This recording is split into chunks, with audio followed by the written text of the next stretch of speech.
Will there be collectors in the future? Will the next generation want to buy comic books? Someone posted that, and I've heard other people say that there's so many people selling their comic books that there's not enough buyers, and this might be a downside for the comic book market. But the comic book industry and the aftermarket industry are different beasts. People like to lump them together, but that's from a speculative point of view.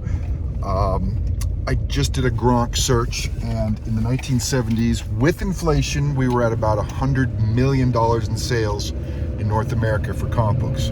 Right now in 2026, we're at $2 billion.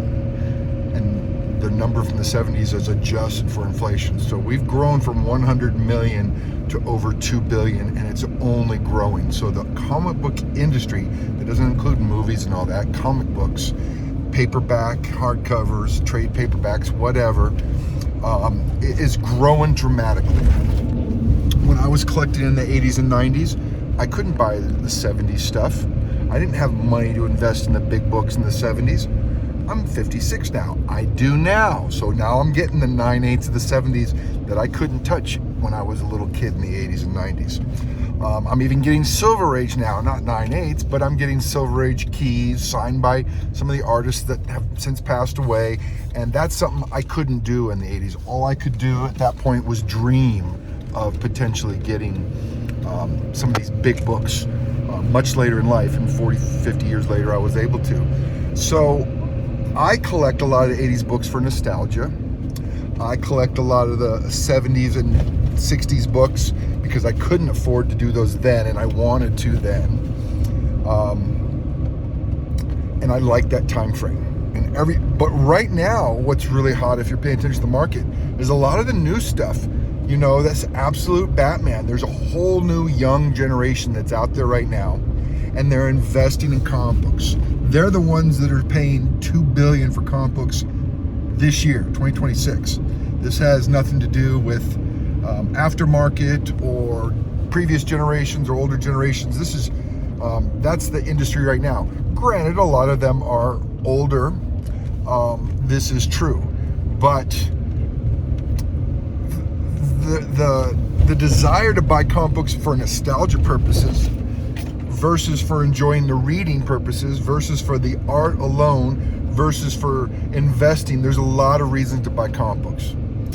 And whatever those reasons are, you could get into the weeds and try to sparse that up and say, well, there's more people buying for covers than there are for writers, but there's a demand for writers, and that's why Absolute Batman is blowing up. We have not had good writing in a while. That's why you're seeing, all these Snyder books being optioned for movies. Good writing is at a premium, and a lot of them are owned by the independents. I was going to say, Small House on a Lake. What's that book called? Something's Killing the Children, which is popular. Anyway, so the industry overall is growing. So I was originally going to say, the young people that are buying today, cover price, they might get into some of the bigger books of the 80s and 70s and 60s later when they make more money. But a lot of people are saying the people buying the books now are older people with money. And it's got to be. You're talking $5 cover price? What kind of kids have that kind of money? I pulled together $20 in allowance in the 80s to buy my comics, and they were 60, 75 cents each. And so you could get a good 20, 30 comic books for $30. Nowadays, 30 books times 5, you're looking at $150 a month. I'm not sure kids can afford that. So there will be market demand, there will be holes in the market, and people will fill those holes. Right now there was a desire for good writing, and that hole has been filled. And now you're seeing everything Absolute Batman blowing up.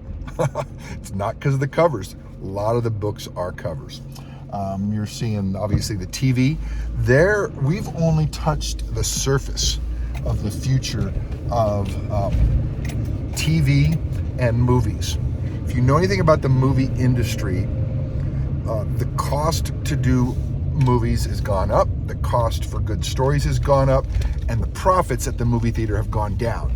Everybody's going to streaming, and so the profit margins are much lower, hence they can't afford good writing, new ideas. So whenever you come across, this is why you're seeing universes.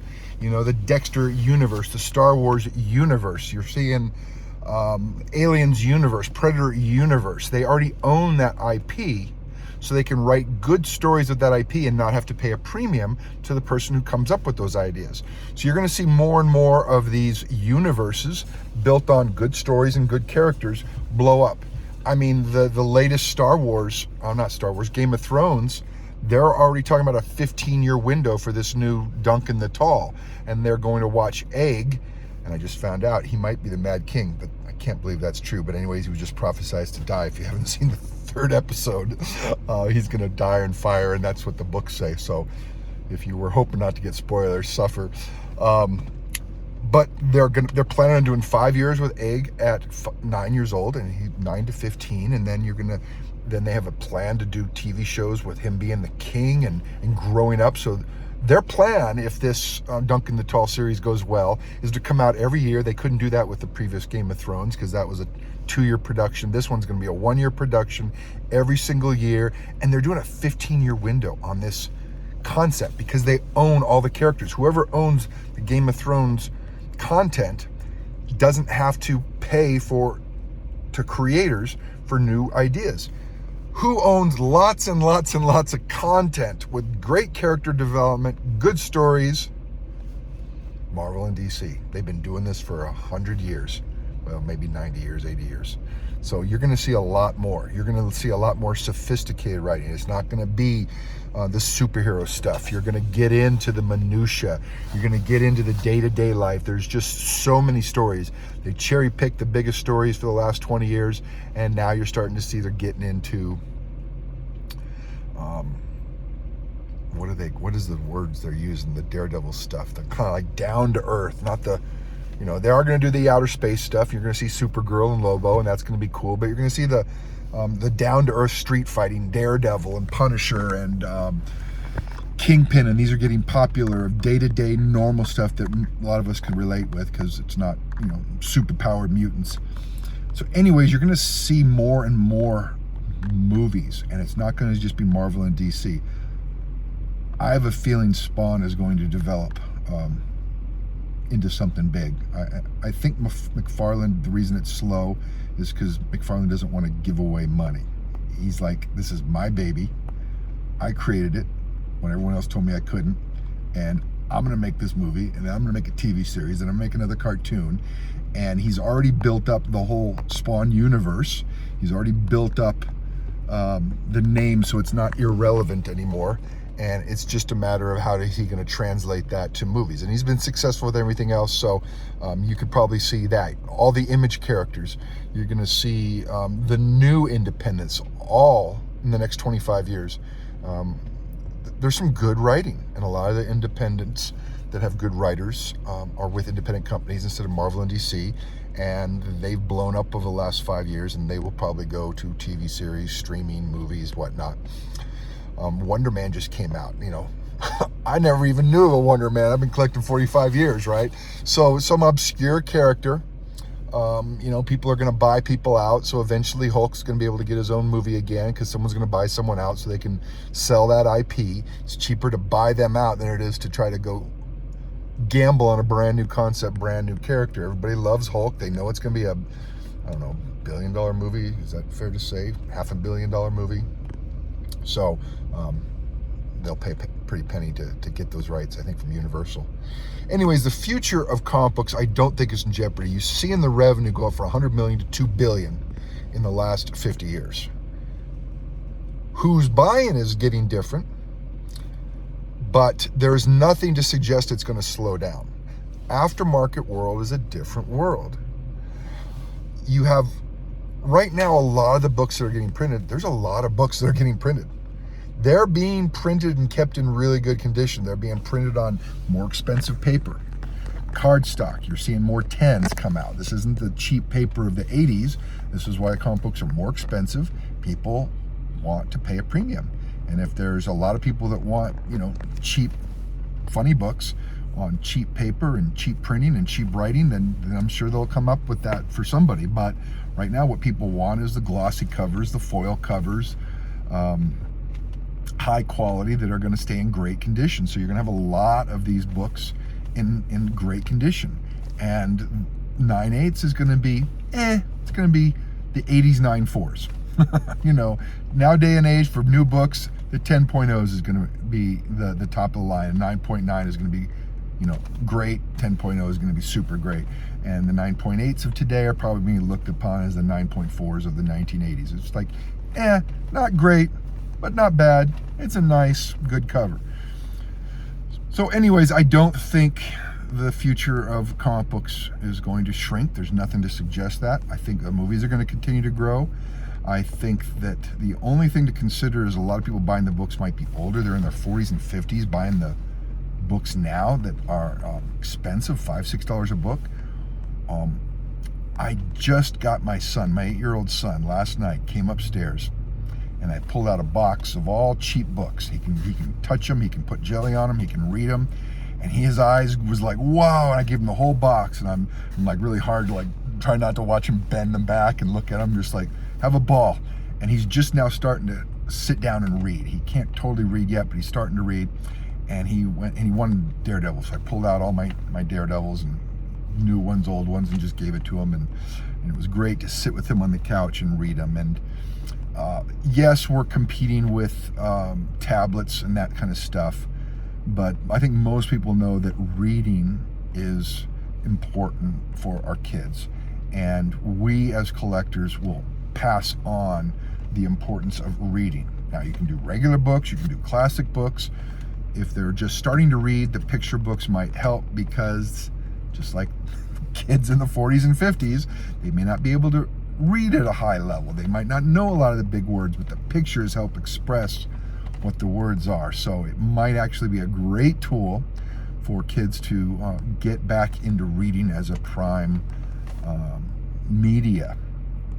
And it was so cool to see my son sitting on the couch, just quiet. He's really rambunctious, full of energy, vibrant, violent, almost violent, like just, I want to play, I want to roughhouse.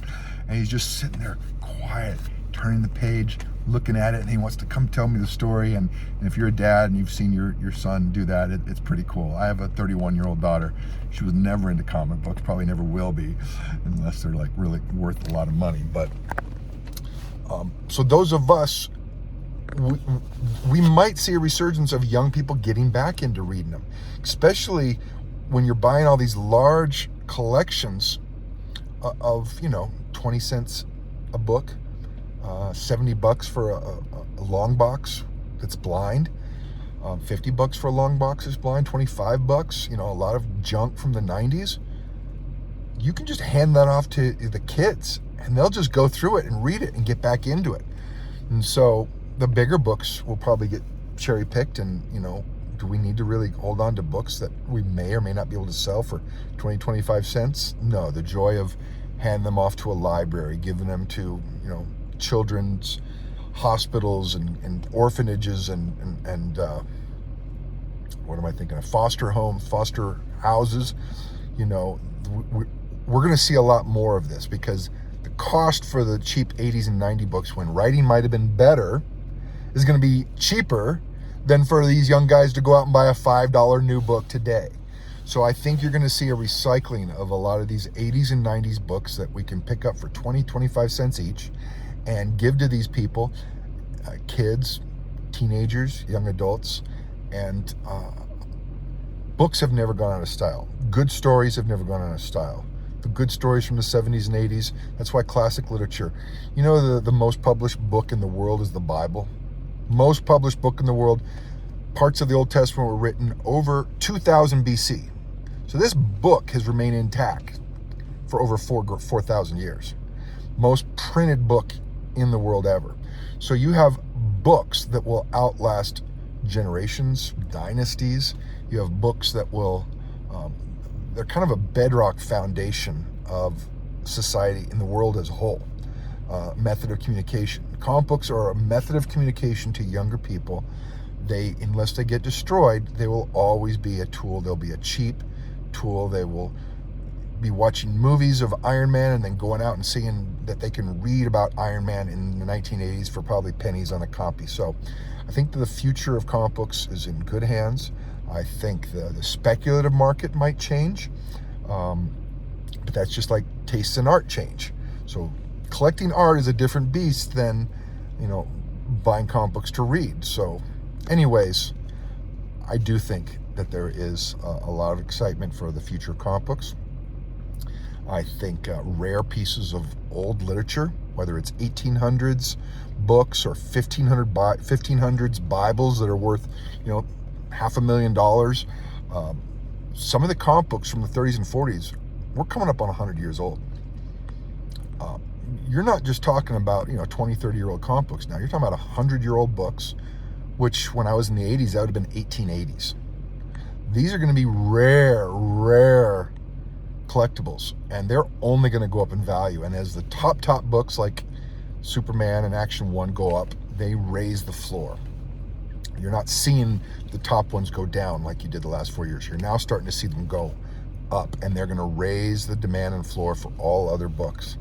This is my personal interest, being a consultant, being a business owner, looking at it from a macro point of view, as Swagelhouse likes to say a lot. I think the future of comic books is in good hands. Happy hunting, guys.